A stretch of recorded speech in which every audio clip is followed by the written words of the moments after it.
하나님 말씀 창세기 14장 1절에서 20절입니다. 당시에 신할 왕 아므라벨과 엘라살 왕 아리옥과 엘람 왕 그돌라오멜과 고임 왕 디다리 소돔 왕 아메라와 고라 왕 비르사와 아드마 왕 신사와 소임 왕 스메벨과 벨라 곧 수알 왕과 싸우니라. 이들이 다 시딤 골짜기 곧 지금의 염해에 모였더라. 이들이 12년 동안 그돌라오멜을 섬기다가 제14년에 멸하니라. 제14년에 그돌라오멜과 그와 함께한 왕들이 나와서 아스드롯 가르나임에서 르바 족속을, 함에서 수수 족속을, 사웨 기랴다임에서 엠 족속을 치고 우리 족속을 그산 세일에서 쳐서 광야한 땅을 나라까지 이뤘으며 그들이 돌이켜 엠미스밭 곧 가데스에 이르러 아말렉 족속의 온 땅과 하사손 다말에 사는 아모리 족속을 친지라. 소돔 왕과 오므라 왕과 아드마 왕과 수고임 왕과 벨라 곧 수알 왕이 나와서 시딤 골짜기에서 그들과 전쟁을 이루려 진을 쳤더니 엘람 왕 그돌라오멜과 고임 왕 디달과 신할 왕 아므라벨과 엘라살 왕 아리옥 네 왕이 곧 그 5 왕과 맞서니라. 시딤 골짜기에서 역사원도가 많은지라 소돔 왕과 오므라 왕이 가난할 때 그들이 거기 빠지고 그 나머지는 산으로 도망하매 네 왕이 소돔과 고모라의 모든 재물과 양식을 빼앗아가고 소돔에 거주하는 아브라함의 조카 롯도 사로잡고 그 재물까지 빼앗아갔더라. 도망한 자가 와서 히브리 사람 아브라함에게 알리니 그때 아브라함이 아모리 족속 마므레의 상수리 숲을 근처에 거주하였더라. 마므레는 에스골의 형제요 또 아넬의 형제라. 이들은 아브라함과 동맹한 사람들이더라. 아브라함이 그의 조카가 사로잡혔음을 듣고 집에서 빌리고 훈련된 자 300명을 거느리고 땅까지 쫓아갔어. 그와 그의 가신들이 나뉘어 밤에 그들을 쳐부수고 다메섹 왼편 호바까지 쫓아가 모두 빼앗겼던 재물과 자기의 조카 롯과 그의 재물과 또 부녀와 친척을 다 찾아왔더라. 아브라함이 그돌라오멜과 그와 함께한 왕들을 쳐부수고 돌아올 때에 소돔 왕이 사회 골짜기 곧 왕의 골짜기로 나와 그를 영접하였고 살렘 왕 멜기세덱이 떡과 포도주를 가지고 나왔으니 그는 지극히 높으신 하나님의 제사장이었더라. 그가 아브라함에게 축복하여 이르되 천지의 주제이시오 지극히 높으신 하나님이여 아브라함에게 복을 주옵소서. 너희 대적을 내 손에 주신 지극히 높으신 하나님을 찬송할지로다. 하매 아브라함이 그 얻은 것에서 10분의 1을 멜기세덱에게 주었더라. 아멘. 우리가 그리스도 예수님의 예표는 많이 합니다. 요셉도 있고 다윗도 있고 그렇죠. 예수님의 예표가 여러 사람이 있었듯이 적 그리스도의 예표도 미혹당하지 않고 우리가 믿음을 지킬 수 있게 하기 위해서 하나님이 여러 인물로 보여주셨습니다. 예를 들면 가인도 있고요, 니므롯도 있고요, 바로도 있고 하만도 있고 가룟유다도 있고 많습니다. 그 중에 우리가 이제 제일 많이 들었던 사람은 그 다니엘서에 나오는 안티오쿠스 에피파네스 4세라고 많이 들었죠. 그 긴 이름. 그런데 오늘 적그리스도의 예표인 또 한 인물을 보고자 합니다. 자, 여러분 예표는 전체적인 구도는 같고요, 속성은 같은데 그 사람의 삶이 적그리스도가 하는 일과 다 일치하진 않아요. 어느 정도 일치하냐면 그림자 정도 수준에서. 자, 예수님의 예표인 사람들도 그림자 수준에서 예수님과 닮았지 예수님과 똑같진 않죠. 그죠? 요셉이 예수님하고 똑같진 않아요. 다윗이 예수님하고 똑같진 않아요. 다윗이 그 큰 죄를 지은 거 보세요. 그것까지 예수님의 예표일 수는 없는 거죠. 자, 그래서 어느 정도 그림자로 같다, 비슷하다 이게 예표인데 인물이 어떠냐? 그 속에 악이 들어있다, 잔인하다 이런 거. 그 다음에 거대한 제국을 만들었고 그 제국의 머리다, 적그리스도니까요. 두 번째 어떻게 전쟁을 한다는 거죠. 그래서 하나님의 백성을 죽이고 잡아가고, 그러나 어떻게 됩니까? 하나님이 도우사 하나님의 백성을 적그리스도의 입에서 끄집어낸다. 그리고 하나님의 백성은 구원을 받고 회복되고 적그리스도는 망한다. 요 구도, 요것은 적그리스도를 보여주는 성경의 여러 예표적 사건에 거의 일관되게 나타나는 구도입니다. 요한계시록 적그리스도도 그렇습니다. 하만도 보세요. 유대인 다 죽이려고 했죠. 거대한 힘을 가지고 그가 힘을 얻는 것과 이스라엘 죽이려 계획하는 것과 거의 다 됐는데 직전에 하나님이 개입하셔서 자기 백성을 구하시고 원수 하만을 멸하시고 이스라엘은 존귀의 여김을 받고 하나님을 믿겠다고 온 사람들이 많아지고, 자, 이런 구도란 말이죠. 그러면 오늘 여러분 읽어는 봤지만 입에 익지 않은 이름 누굽니까? 그씨죠. 그씨. 예, 그남입니다. 그남. 그돌라오멜이라고. 이 사람이 적그리스도의 예표라고 지금 했는데 분명합니다. 그런데 우리가 적그리스도의 예표로서 이 사람을 눈여겨보지 않았어요. 소돔이 망한 건 아니지만 이제 침략을 당하고 롯이 잡혀갔을 때 아브라함이 가서 구해왔다. 이 뒷부분에 이제 집중을 많이 했는데 오늘은 이 앞부분입니다. 과연 소돔까지 와서 아브라함의 혈족을 잡아간, 그래서 아브라함이 군사를 동원해서 뺏어와야 되는 그 싸움을 일으킨 이 그돌라오멜은 어떤 인물인가? 그리고 이 사건이 얼마나 중요하길래, 그러니까 롯을 구해왔다는 건 중요한데 이 뒷부분이 아니고요, 이 앞부분도 생각보다 자세히 기록이 되어 있습니다. 그러므로 하나님의 백성 중에 일부가 잡혀갔고 또 한 사람이 가서 구해왔지만 구도상으로는 하나님의 백성을 친 제국의 왕과 하나님의 백성이 구원받은 이 사건, 그리고 그 지리적 위치, 싸움이 끝난 다음에 아브라함이 받은 어떤 영광, 존귀, 이런 걸 생각하면 이게 마지막 때 나타날 적그리스도와 하나님의 승리, 이스라엘의 구원과 관계에 있다는 것을 알 수가 있습니다. 상당히 처음부터 끝까지 전체적인 구도인 게 일부분만 예표가 아니고요, 전체 구도로서 예표적인 그런 사건입니다. 한번 보겠습니다. 당시에 이제 그때 그런 말이긴 한데 해석에 따라 이런 해석을 한 분들이 있어요. 보통 이런 해석은 축복이 끝나고 좋지 않은 환란이 이어질 때 이렇게 시작하더라. 예를 들어서 누굽니까? 그 나오미가 베들레헴에서 모압으로 갔잖아요. 처음에 재산 정리하죠. 잘 갔어요. 근데 남편이 죽어버렸죠. 그때 이런 표현 써요. 그때 이런 식의 표현을 쓰는 거죠. 자, 이렇게 뭔가 앞에 13장까지는 평안이 있다가 14장이 이제 위기가 닥쳐올 걸 알 수 있다는 겁니다. 이것부터. 여기 네 왕이 나와 있는데 시날 왕 아므라벨 그랬어요. 시날은 여러분 바벨론의 다른 표현입니다. 다니엘서에 보면 그 누굽니까? 느부갓네살 왕이 예루살렘에서 성전 기물 다 뺏어가죠. 그래가지고 어디다 놓냐? 시날 땅 자기 신들의 신전에 이렇게 돼 있어요. 그리고 우리가 그 에스겔에서 봤지만은 날개 달린 자가 와가지고 시날 땅에, 이게 이제 바벨론의 지역 이름인데 바벨론을 대표하는 그런 말이기도 합니다.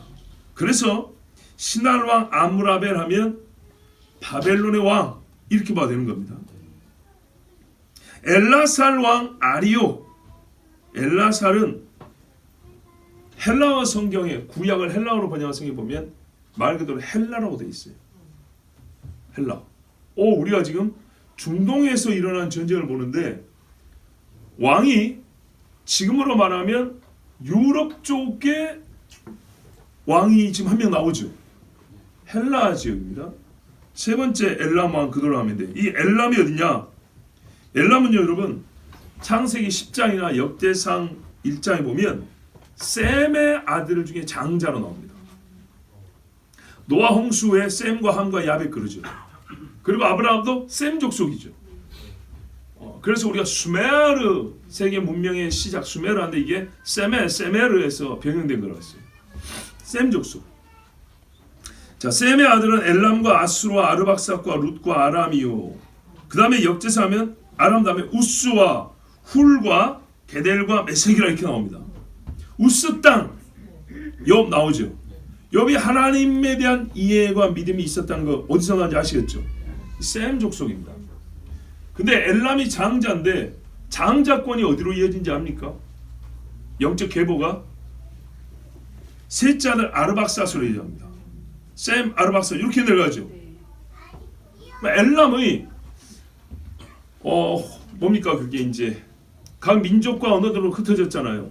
대개 셈 족속은 지금의 중동 지역과 가나안 땅 지역 그 일대가 셈 족속이 주로 사는 지역이고, 동쪽으로 많이 치면 함 족속이 아프리카까지 이렇게 하고, 야베 족속이 주로 지중해로부터 유럽 쪽 이렇게 흩어졌어요.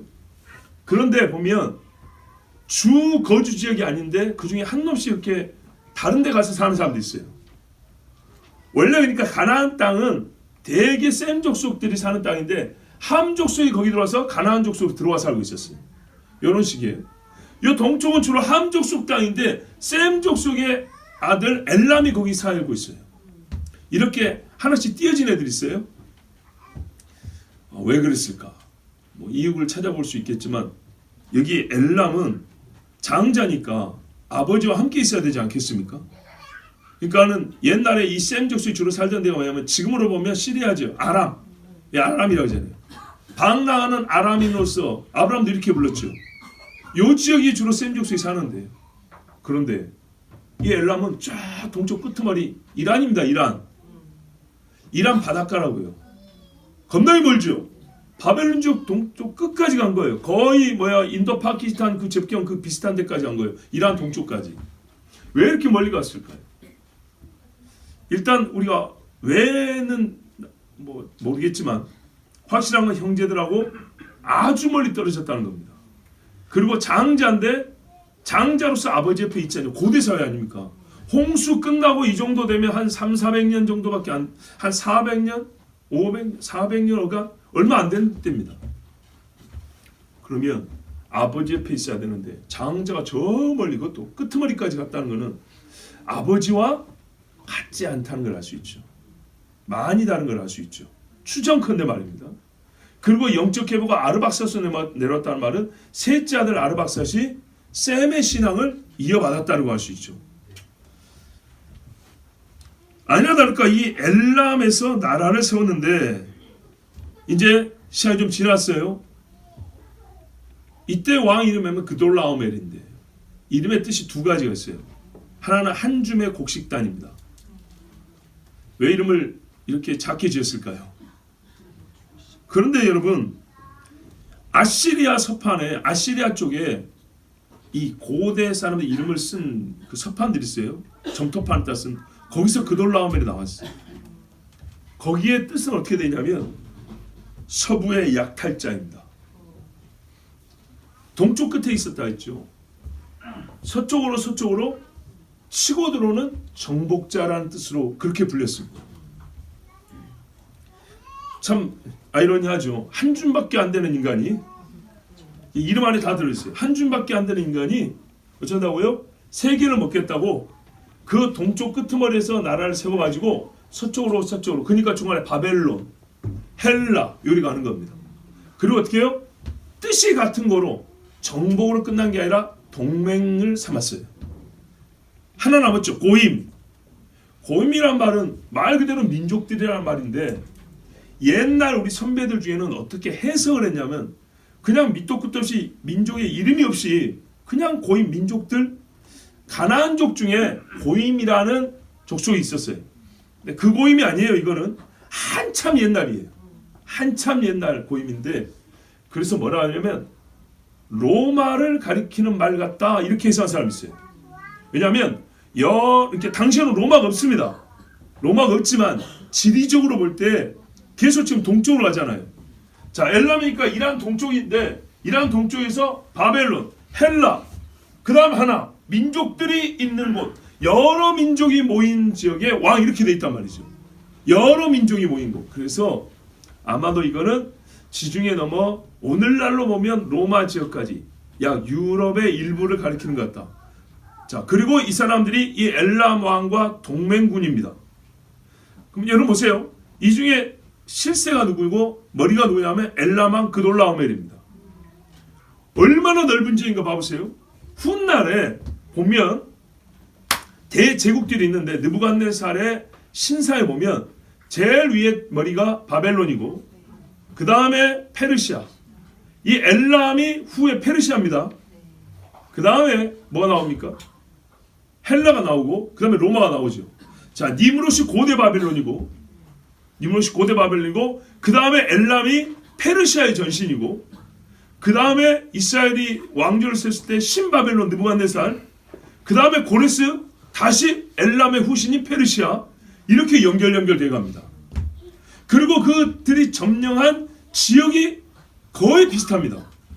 요즘 국경으로 하면 이란, 이라크, 시리아, 그리스, 로마, 이스라엘, 요르단, 아프리카 북부 거의 비슷하죠. 그렇죠? 우리가 이제 지도를 생각하면 고대로부터 세운 세계 제국이라는 것들이 이스라엘을 침공하고 없애려고 하는 고대 제국들을 보면 그 영토가 대동소이합니다. 동방에서부터 유럽까지 아프리카까지, 그리고 흑해와 카스피아 지중해를 먹는 이 제국들입니다. 지금도 전 세계는 이거를 놓고 싸우고 있습니다. 자, 동방에서 지중해까지.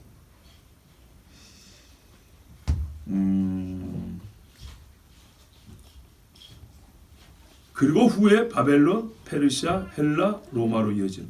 그러니까 이 그돌라오멜이 다스리거나 영향을 미쳤던 그 지역이 후에 이어지는 그 짐승의 나라들, 느부갓네살 신사에 가리키는 그 나라들의 지역과 일치하는 것을 보고, 아, 역시 이 그돌라오멜이 적그리스도 제국의 예표인 나라와 왕이 맞구나 라고 우리가 일단 여기서 벌써 알 수가 있습니다.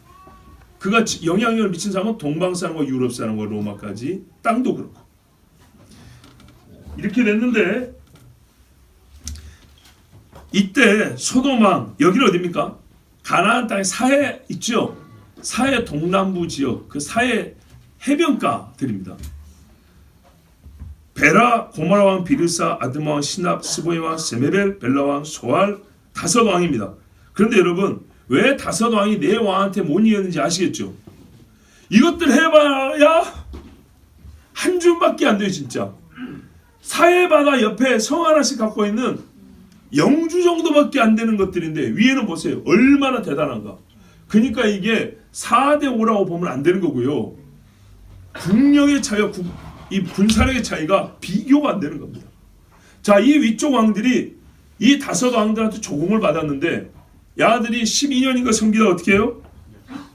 예, 조공을 안 바치고 이제 한국말로 한번 개겨보는 거죠. 근데 이게 할 때 해야지. 진짜 한 주먹감도 안 되는 것들이 교만해가지고 말이죠. 자, 이렇게 됐어요. 그래서 이놈 새끼들 이번에 그냥 다 밟아버렸다고 군사를 동원했는데 봐보세요. 엘람에서부터 군사를 동원해서 올라면 얼마나 뭐냐면 1500km입니다. 1500km면 지금 여러분 이스라엘이 이란의 핵시설 공습한다고 막 그러죠. 요 거리가 1500km입니다. 그래서 제가 지난주에 우리 공군 출신 장교한테 물어봤어요. 현재 전투기로도 1500km 작전 반경 가진 전투기는 없습니다. 서서히 세워라 내워라 갔다 오면 몰라도 이게 군사적인 긴급한 작전을 위한 기동을 하고 빨리 갔다 내려갔다 올라갔다 내려갔다 피했다 별짓을 다 하면 우리가 항속거리에 반도 못 갑니다. 뭔 말인지 아시겠어요? 연비주행하는 거하고 여러분 고속도로에서 레이싱을 한번 하면 기름이 얼마나 차이가 나요? 뚝뚝 떨어지죠? 그래서 전시에는 전투기들 기름이 쑥쑥 떨어져요. 그래서 뜰 때 한 3분의 1 떨어지니까 뜨고 나서 얼마 있다 공중급이 받아가지고 작전하고 올 때 또 공중급이 받고 한 2번 받아야 안전하게 갔다 올 수 있어요. 장교 어디 갔어요? 그죠? 오케이. 파일럿은 아니지만 대충 그 정도는 알 거예요. 그렇게 먼 거리예요. 그렇게 먼 거리. 그런데 여기를 여러분 걸어서 낙타 타고 왔어요. 오다가 지치겠죠. 예? 옛날 중국에서 여기 평양 내려오는데도 지치는데 생각해보세요. 1500km를 걸어야 돼. 1500km. 근데 그 고대 차 타고 온 것도 아니고 그러니까요, 이 사람들이 분기도 탱천했지만 갖고 있는 역량이라는 게 대단하죠. 1500km 원정 전쟁을 하셔 있다 이 말이죠. 고대. 자, 근데 그냥 내려온 게 아닌데 결국에 이제 3절 보세요. 시딤 골짜기 곧 지금의 염해에 모였다. 맞죠? 소금 염자 사회에 모인 거예요. 왜 싸웠냐? 4절에 나와 있어요. 자, 근데 내려오는데 텅텅 빈 땅을 내려옵니까? 아니죠. 저기 이란, 이라크 쪽에서 이 사해 바다까지 올라오면 중간에 걸리적거리는 것들이 많죠. 이것들 다 치고 왔다는 거예요. 한두 왕이 아니에요. 자, 그러면 여러분 저를 한번 보십시오. 요게 요단강입니다. 요단강 폭이 요만합니다. 요단강 동편 가나안 땅이고, 요단강 서편입니다. 요단강 쭉 내려오면 저 밑에 사해바다 있죠. 사해바다 동남쪽에 이 소돔과 고모라 이쪽이 있단 말이에요. 그럼 여러분 같으면 군대를 이쪽으로 내리겠어요? 이렇게 내려가겠어요? 요리 내려가겠죠. 그러니까는 저기서 오면서 요단강 동편, 갈릴리 동편부터 요단강 동편인 데를 싹 쓸고 내려온 겁니다. 싹 쓸고 내려와서 소돔을 포위하려고 요렇게 내려와서 아말렉 치고 요렇게 돌아와서 가데스 바네카에서 말아버린 겁니다. 우리 깃벌 말듯이. 이해되시죠? 예, 요단강 어차피 동편이니까 다 치고 내려와서 요리해서 쏙 말아가지고 마지막에 이제 싹 움켜쥐게 되는 요런 침략 경로를 이렇게 세웠습니다. 자, 내려오는 길에 친족속이 누구냐? 5절 보세요. 12년에 반역하니까 13년에 반역하니까 1년 만에 군사가 먹고 내려오는데 동맹 왕들이 나와서 어디지? 아스드로 가르나임. 5절 보이십니까? 이게 이제 요단강 동편 맨 위쪽에 있는 족속이에요. 이것부터 쳤다는 겁니다. 르바 족속을 쳤대요. 거기 누가 살았냐 할 때 르바래요.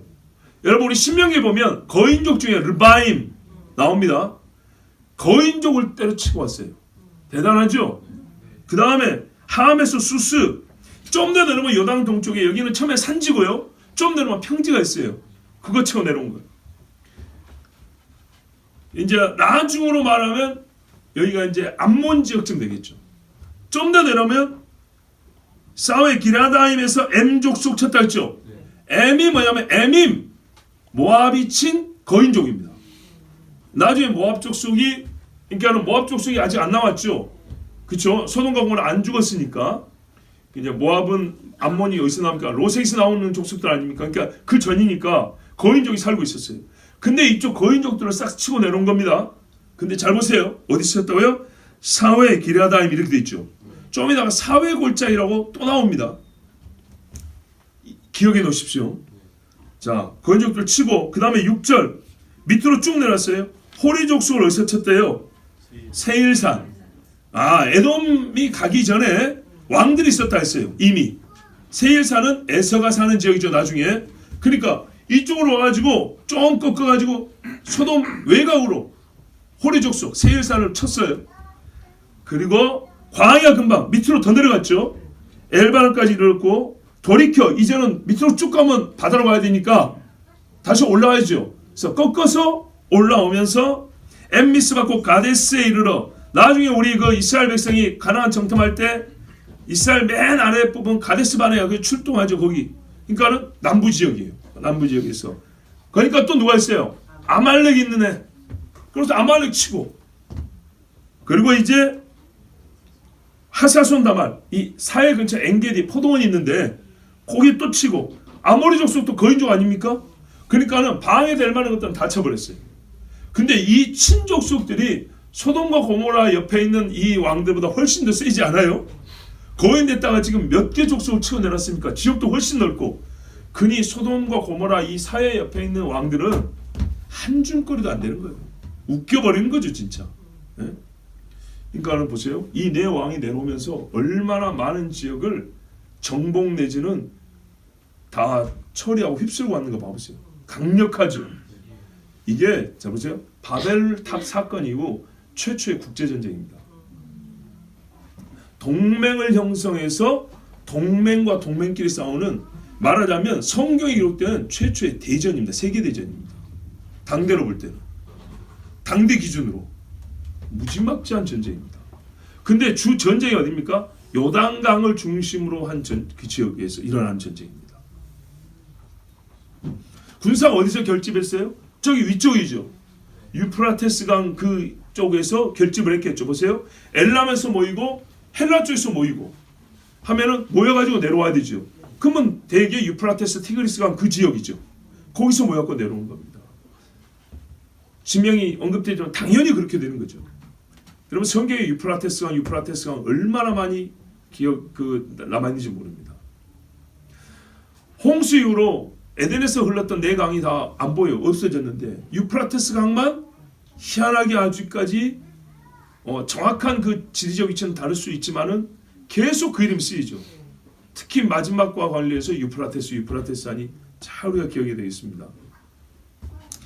이래가지고 와서 싸우는데 어디서 이제 전투가 벌어지냐? 10절에 보세요. 시딤 골짜기를 했어요. 시딤 골짜기는 역청이 많더라. 사해 옆이란 말이죠.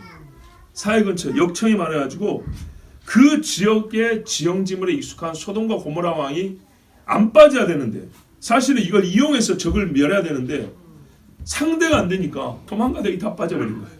저쪽이 더 싸움을 잘했다는 얘기죠. 대단한 전쟁꾼들입니다.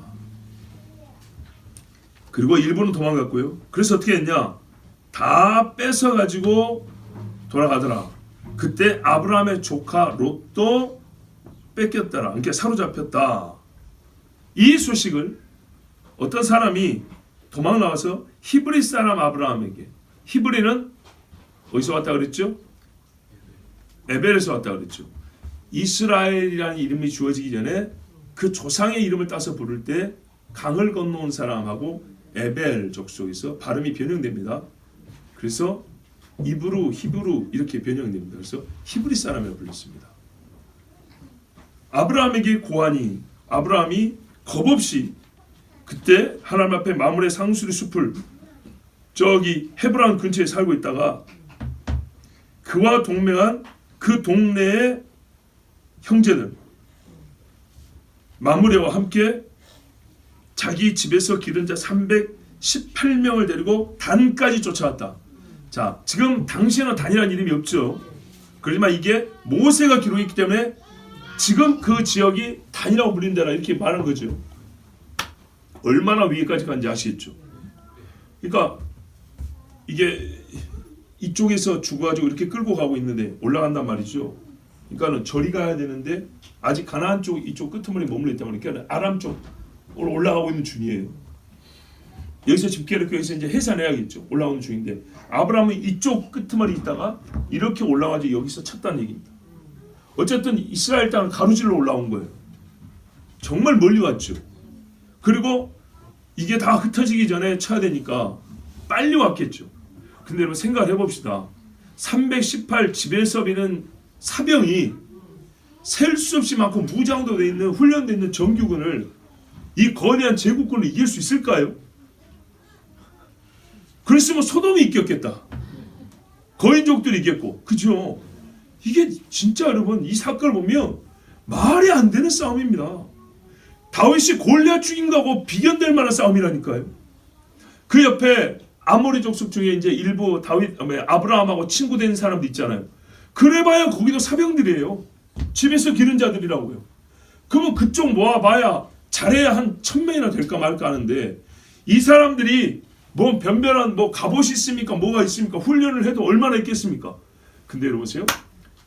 내 왕의 제국의 군대를 사병 기껏해야 많이 잡아야 한 1000명 잡아줄 수 있는 그 사람들이 피곤에 지쳐서 이렇게 달려 올라와가지고도 쳐 이겼다는 거예요. 다윗이 골리앗 이긴 거나 요나단이 블레셋 진영이 들어와서 혼자서 막 치고 다니는 거나 여러분 사람의 수를 확대를 하면 아브라함이 지금 이 제국의 군대를 싸운 거하고 거의 같은 정도의 기적입니다. 기적. 이게 불가능한 이야기입니다. 기드온의 300용사가 미디안 군대를 13만 몇천 명 쳤잖아요. 거의 그겁니다. 그거. 말이 안 되는 이야기입니다. 300명이 몇만을 차. 그런데 여러분 우리가 이 사건의 승리를 그렇게 크게 보지 않았던 것 회개해야 합니다. 얼마나 큰 승리인가. 아브라함이 믿음이 얼마나 좋은가 봐보세요. 그죠? 하나님 앞에 기도했겠죠. 올라는 내내 기도했겠죠. 진짜 아브라함의 믿음의 조상이라는 게 우리 이유를 알 수 있어요. 이건 진짜 믿음 아니고는 다윗과 같은 믿음 아니고는 싸울 수가 없는 싸움이에요. 자 17절에 다 치고 내려오는데 단에 가가지고 보세요. 14절부터 봐야 거든요. 단에 쫓아갔는데 그 위로 하면 지금 지역 이름으로 하면 다마스쿠스 시리아의 수도 있죠. 거기까지 쫓아 올라갔다는 거예요. 그리고 다메섹이 좌편 호바까지 쫓아와서 다 뺏어왔더라. 그러니까 이 싸움을 승기를 잡았지만 롯을 찾기까지 멈출 수가 없었던 거죠. 그러니까 끝까지 올라와서 롯을 발견하고 롯을 구해왔다는 얘기입니다. 자, 그리고 이제 내려오는데 17절에 보세요. 아브라함이 그돌라오멜과 그와 함께한 왕들을 파하고 돌아올 때에 소돔 왕이 사후에 걸쳐 아까 숨었죠. 숨었는데 이제 아브라함이 승리해서 다 찾아온다는 소리를 듣고 마중을 나왔어요. 근데 거기 어디냐면 사회 골짜기 그랬죠. 아까 사회 하나 나왔는데 제가 기억하라 했지 않습니까? 어디에 있었습니까? 5절에 보면 어디였더라? 예, 사회 기랴다임 이렇게 돼 있죠. 그리고 여기가 M 족속이니까 나중에 모압 땅. 지금으로 말하면 요르단 남부 정도. 예, 현재 국경으로 요르단. 요르단 암몬 여기서 나온 겁니다. 예, 그 밑에 모압 땅이 있는데 그 모압 땅에 M 족속이라는 거인들이 있었고 이걸 쳤고 거기에 사회라는 지명이 있죠. 그리고 사회 처음에는 뭐랬어요? 기랴다임이라고 여기는 사회 골짜기라고 그랬어요. 여기 골짜기가 있는데 거기 길이 있었던 거예요. 우리가 말하는 골짜기, 성경에 말하는 골짜기는 계곡이 아니라 그랬어요. 산과 산 사이에 우리식으로 하면 거의 평지 같은 겁니다. 산맥과 산맥 사이에. 그래서 그 길로 길이 나고 대로가 나고 군대가 통과하는 겁니다. 자, 근데 여기에 사회 골짜기를 또 다르게 뭐라고 불렀습니까? 17절에 보니까 왕의 골짜기, 왕곡이라고 되어 있어요. 이게 중요한 겁니다. 누구를 만났어요? 여기서 아브라함을 만났는데 왕의 골짜기에서 만났어요. 여러분 성지순례 하면 요르단에 가면 무슨 도로가 있죠? 왕의 대로 킹스웨이 있죠. 그 도로입니다. 그 도로. 이 도로. 그래서 이때부터 왕의 길을 왕곡이라고 불렀어요. 왕의 골짜기. 여기에 나 있는 도로라고. 그러니까는 보세요. 제국의 왕들이 왕의 대로를 따라 내려와서 요단강 동편을 친 거예요. 근데 아브라함이 치고 내려오는 길이 왕의 골짜기고 아브라함을 영접한 데가 바로 왕의 골짜기, 왕의 대로상이라고요. 다메섹 도상이 아니고 왕의 도로상에서 만났다는 말이에요. 재밌는 거는 뭐냐면 여기 이제 소돔 왕은 가깝기도 하고 자기의 은인이니까 와서 인사를 한다 치자고요. 근데 여기 누가 또 왔습니까? 그렇죠. 누구요? 멜기세덱. 살렘 왕이랍니다. 살렘 왕. 살렘이 어디죠? 예루살렘이죠. 예루살렘 산 사람이 여기까지 온 거예요. 우리가 좀 잘못 생각하면 아브라함이 내려올 때 예루살렘 거쳐서 내려간 걸로 생각을 해요. 그쵸? 왜? 사실 이렇게 그림 그렸을 거예요. 요 밑으로 예루살렘에서 쭉 내려면 헤브론까지 내려간단 말이죠. 그죠? 아브라함이 사는 지역은 가나안 땅을 통과해서 내려가 가까워요. 요리 올라왔으니까 예루살렘 지나서 저기 헤브론 땅으로 가가지고 유다 남부 쪽에 마므레 상수림 나무 거기 건너편에 사이가 있고 반대편에 아브라함 사는 데란 말이죠. 그러니까 요리 가면 빠른데 아브라함이 이리 안 내려 어떻게 했다고요? 여다가 동편길로 왕의 길로 내려갔다고요. 왜 그랬을까요? 그럼요. 돌려줘야 되니까 이리 내려온 거죠. 찾아왔으면 제대로 보호해서 돌려줘야 될 거 아니에요. 그러니까 이렇게 내려온 거예요. 그리고 본인이 이제 다 복귀시켜주고 돌려주고 자기는 사회 밑으로 돌아서 자기 사는 데 가려고 이런 오는 중이었어요. 자, 그러면 살렘 왕은 어디예요? 예루살렘이죠. 예루살렘에 있던 멜기세덱이 왕이자 제사장인데 이 사람이 어디까지 왔다는 거예요? 요단은 건너 사회 왕의 대로까지 왔다는 거예요. 그렇죠? 왕의 대로까지 와서 아브라함을 축복했다는 얘기입니다. 멀리 왔죠? 여러분, 이렇게 우리가 좀 이 과정을 좀 조금 더 구체적으로 살펴보면 해도 이게 예사 사건은 아니죠. 그냥 하나님이 아브라함께서 소돔을 롯을 찾게 해주셨다, 의인을 통하여 그 가족을 구해주셨다, 이렇게만 볼 정도의 사건 아니죠. 훨씬 깊고 큰 사건입니다. 생각할 게 굉장히 많습니다. 그럼 물론 제가 이거를 그렇게 깊이 알지는 못하고 바로 이 정도만 가지고도 우리가 이 마지막 때에 있을 일에 대한 예표, 그림자로서 배울 것이 많다, 그 말입니다. 이제 하나만 더 이야기하면 이게 중요한 건데요. 요엘 3장에 보면 하나님께서 수많은 사람들을 모읍니다. 전쟁을 하게 하죠. 근데 이 전쟁한 사람들이 어디를 치러 오냐면 이스라엘을 치러 옵니다. 많은 민족이 이스라엘을 치러 옵니다. 근데 이 사람들이 어디로 오냐? 요엘 3장 11절은 사면의 민족들아 너희는 속히 와서 모일지어다. 여호와여 주의 용사들로 그리로 내려오게 하옵소서. 근데 민족들이 일어나서 여호사밧 골짜기로 올라올지어다. 내가 거기 앉아서 사면의 민족들을 다 심판하리로다. 여호사밧이 여호와께서 심판하신단 말이에요. 여호사밧 왕이 그래요. 샤파트. 근데 심판을 하려고 어디로 모으냐면 여호사밧 골짜기로 모으잖아요. 이 여호사밧 골짜기의 다른 이름이 기드론 골짜기. 예루살렘 성과 감람산 사이에 우리 저번에 걸어갔던 그 골짜기입니다. 여기서 심판을 한다는 거예요. 그래서 그 뼈가 모이고 시체 태우는 데가 있어서 예루살렘에 올라가다가 그 죽은 자들 시체 타는 걸 보고 간다. 이제 이사야 말씀이에요. 근데 지금 아까 말한 사회 골짜기는 뭔 상관이냐? 성경에 보면 왕의 대로를 따라서 예수님이 올라옵니다. 근데 뭐예요? 전쟁을 하고 치고 올라서 최종적으로 예루살렘 앞에까지 이른다는 겁니다. 그냥 바로 예루살렘 앞으로 오는 게 아니고 예루살렘 치는 군대가 어마어마하잖아요. 예루살렘 주변에, 이스라엘 주변에 모여있는 집결한 군대들을 치고 온다는 겁니다. 그 치는 루트가 어떻다면 지금 그 왕의 대로 그 길을 따라서 올라오면서 치고 오는 거죠. 그러니까 에돔에서부터 이렇게 올라와서 요단강 건너서 감람산 넘어서 예루살렘까지 올라오는, 그러니까 동쪽으로 들어가는 거예요. 아, 그림이 이렇게 됐군요. 이쪽에서 이렇게 치고 올라오니까 동문으로 들어가는 거예요. 이게 왕의 문이잖아요. 이 문을 막겠다고 이슬람 사람들이 묘를 이 동문 앞에다 많이 썼다 그랬죠. 믿음이 얼마나 좋은지. 예루살렘 하면은 그 돌무덤들이 어마어마 많은데 감람산 쪽 동물들은 돌무덤은 주로 이스라엘 사람들 거고, 예루살렘 성벽 바로 밑에 있는 그 명당 자리는 아랍 사람들이 주로 차지하고 있다 그랬죠. 왜? 성경에 보니까 요리 들어온다 하더라고. 그건 막는다고. 네, 그렇게 돼 있다 했어요.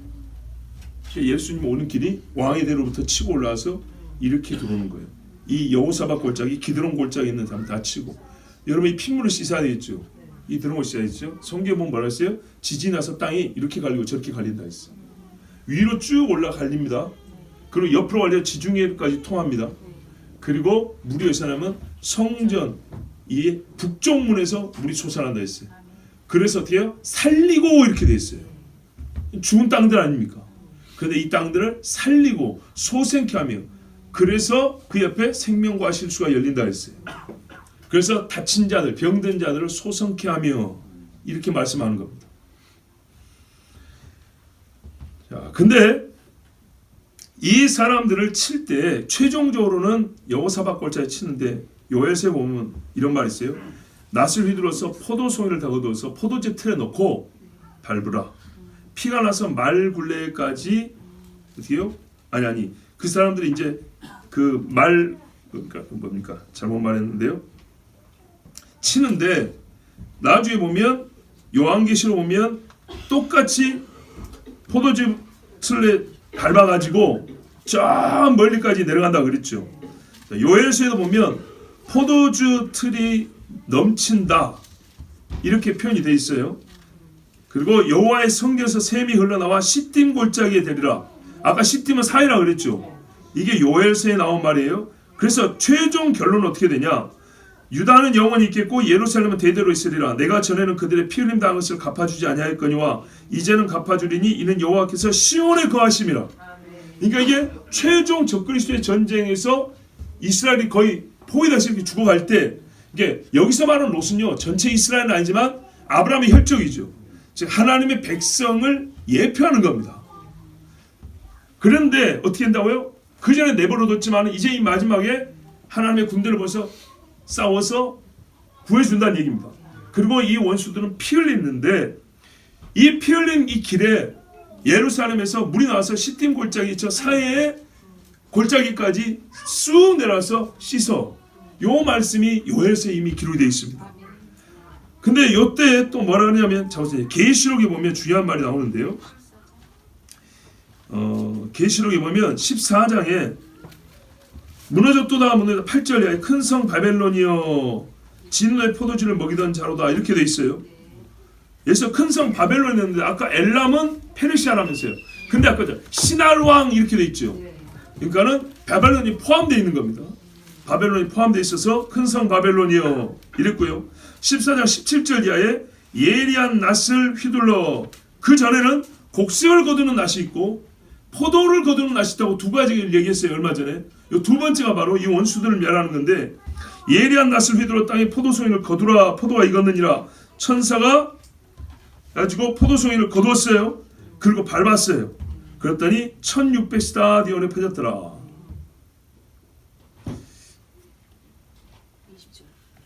계시록 19장에 가면 19장에 가면 이제 어린 양의 군대가 나오죠.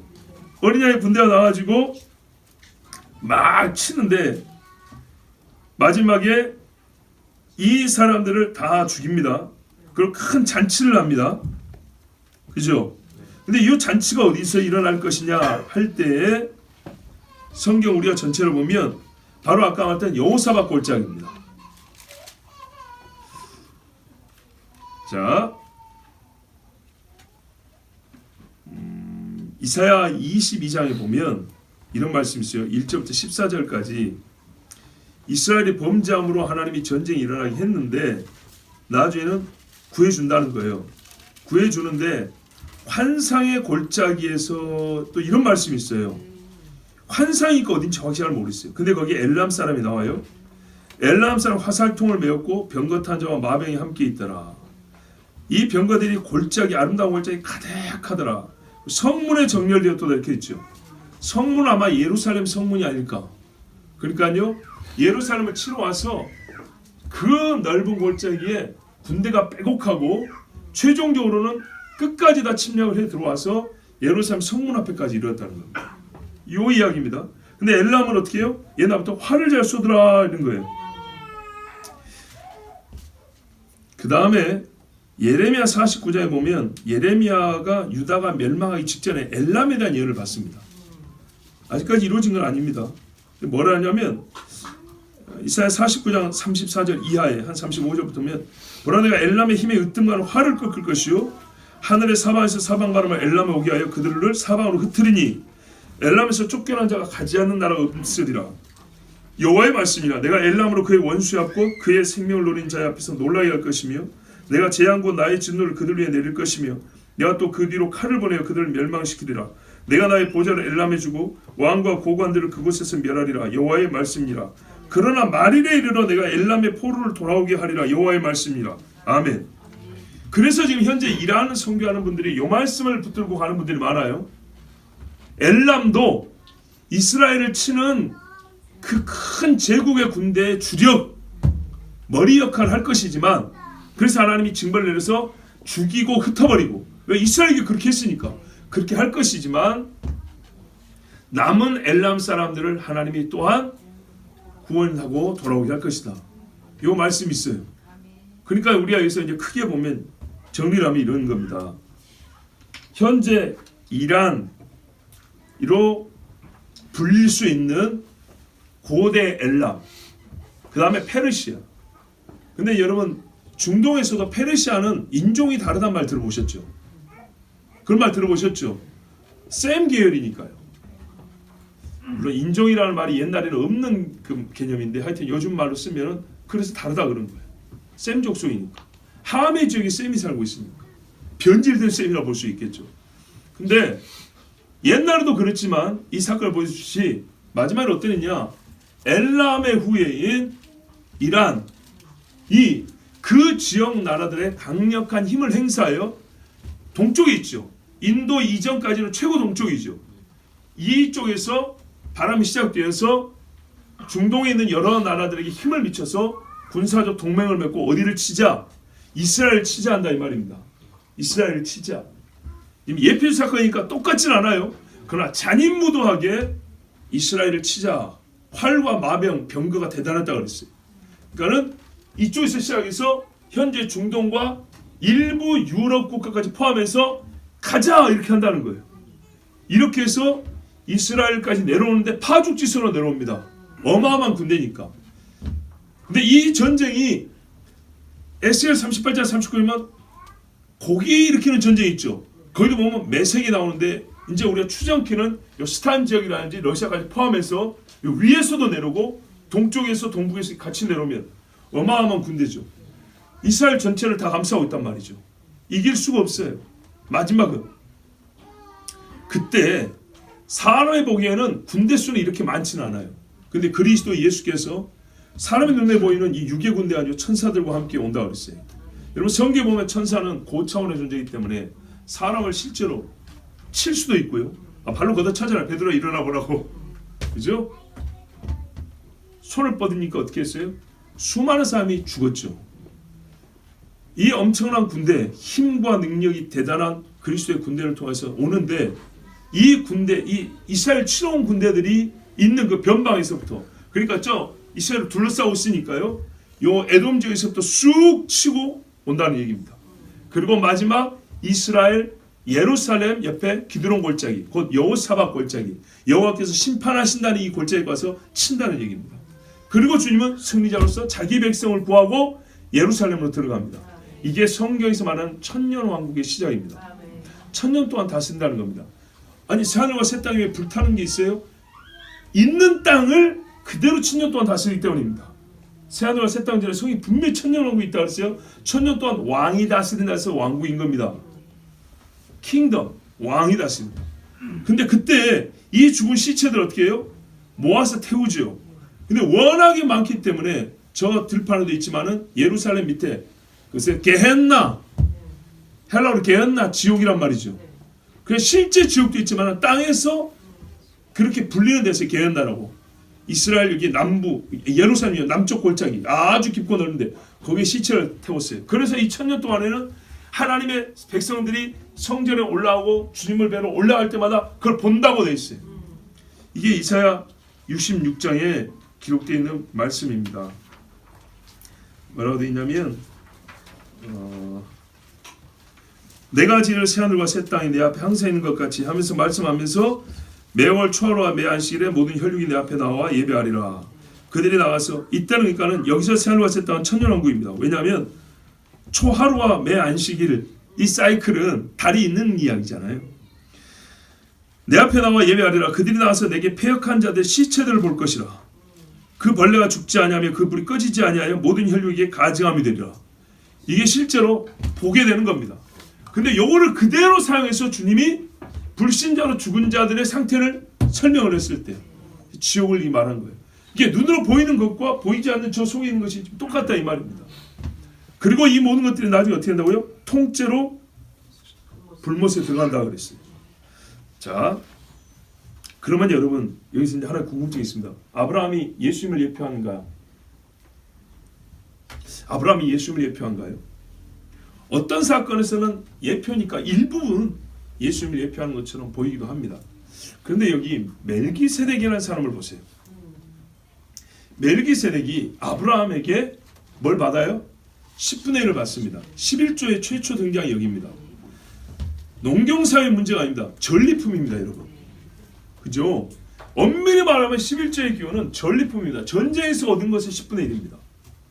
그러니까 11조를 내기 싫어가지고 뭐 농경사회의 산물이니 어쩌니 이런 거는 좀 하지 마라 그러세요. 제발. 하기 싫으면 안 해도 괜찮으니까 딴소리하고 입으로 죄짓지 마라 그러세요. 그거 아니에요. 11조는 누구한테 드려요? 왕이자 제사장한테 드리는 거예요. 왕에게. 나를 복주는 자에게, 축복하는 자에게 드리는 거예요. 아시겠죠? 그게 11조입니다.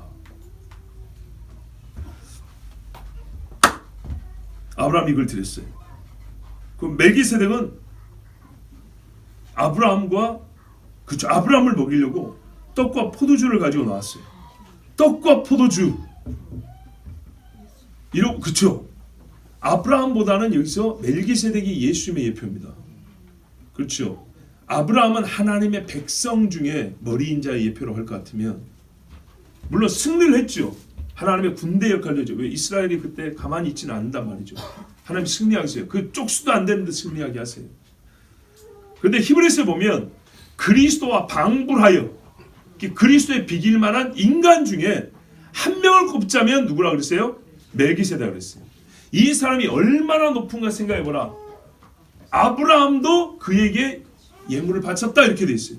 그리고 아브라함도 그에게 축복을 받았다 그랬어요. 자고로 축복하는 자가 높은 자니. 그러면 아브라함과 멜기세덱이 동시에 있을 때는 누가 예수님의 예표라고요? 멜기세덱이 예수님의 예표라고요. 근데 멜기세덱이 어디 왕이래요? 살렘 왕. 지금으로 하면 예루살렘 왕이라는 거예요. 그러니까 최종적으로 어떤 말입니까?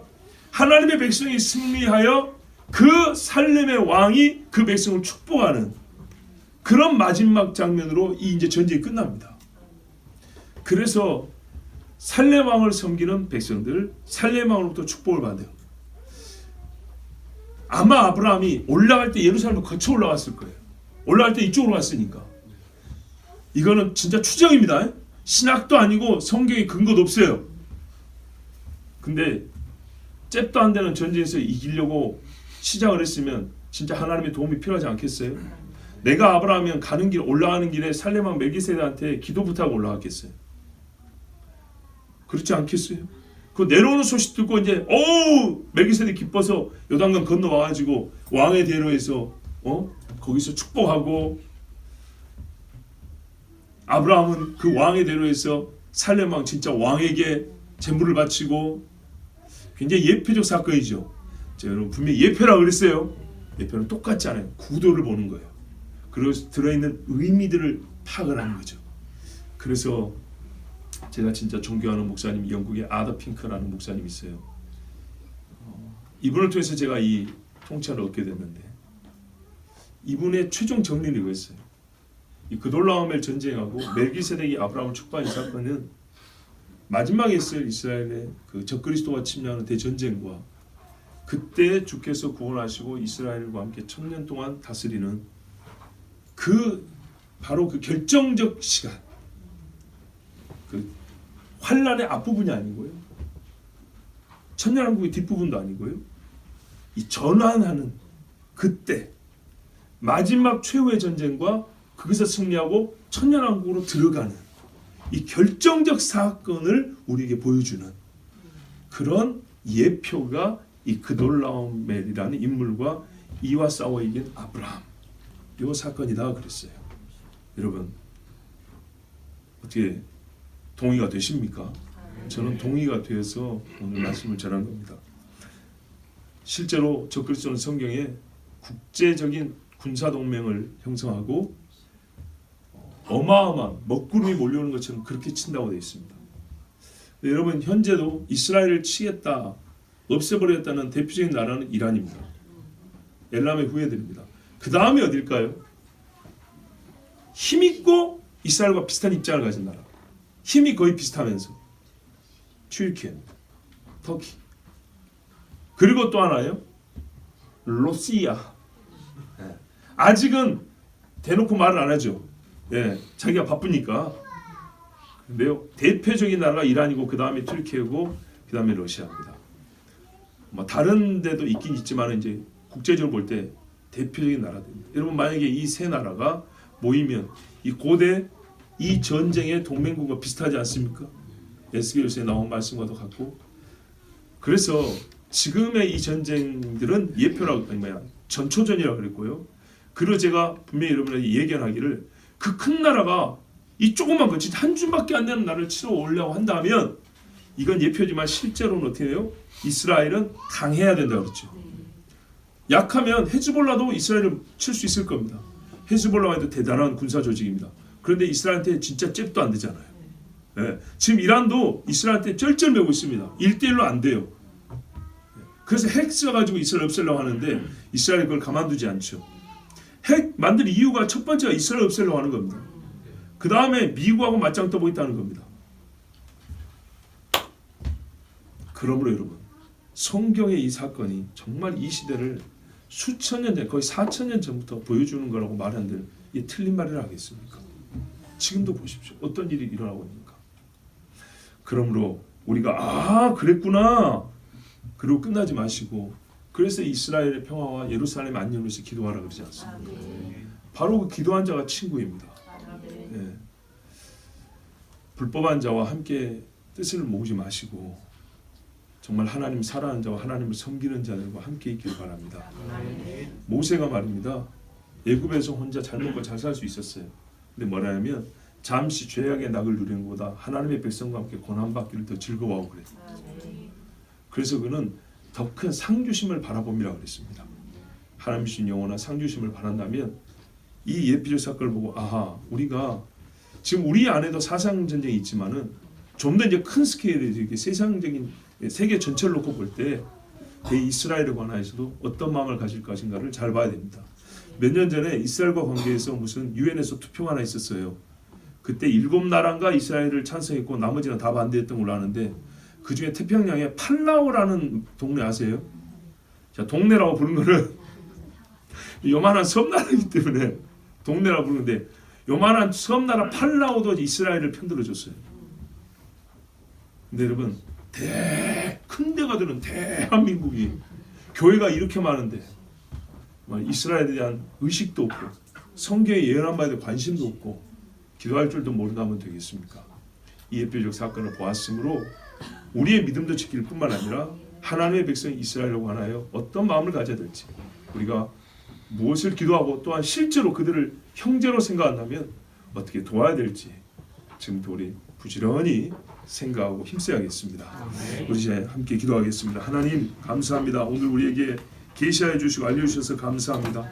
모르는 것이 많았는데 하나 가르쳐 주시고 하나를 알수록 한 가지 기도 제목이 더합니다. 2개를 알면 주여 우리의 2걸음 앞을 내다볼 수 있습니다. 이는 우리가 더 경건하며 이 마지막 때 믿음을 지키게 하기 위함이고 불법을 행하는 자와 함께하지 아니하고 의를 행하는 자와 하나님의 백성과 함께하기 위하여 가르쳐 주셨습니다. 모세는 엄마 젖 먹을 때 히브리 사람이라고 들었습니다. 대여섯 먹고 나서 보니 충격적인 일이었습니다. 그러나 그는 나이 40까지 그것을 마음에 두고 40이 되어 힘을 떨칠 수 있을 때 자기 백성을 위하여 고난받기를 자원하였습니다. 주여 우리가 의를 위하여 하나님의 백성과 함께 고난받기를 자원하는 믿음에까지 이르게 하여 주시옵소서. 이스라엘 평화와 주 예수의 승리를 고대합니다. 주여 우리 눈이 보게 하여 주옵소서. 주여 머무르기도 합니다.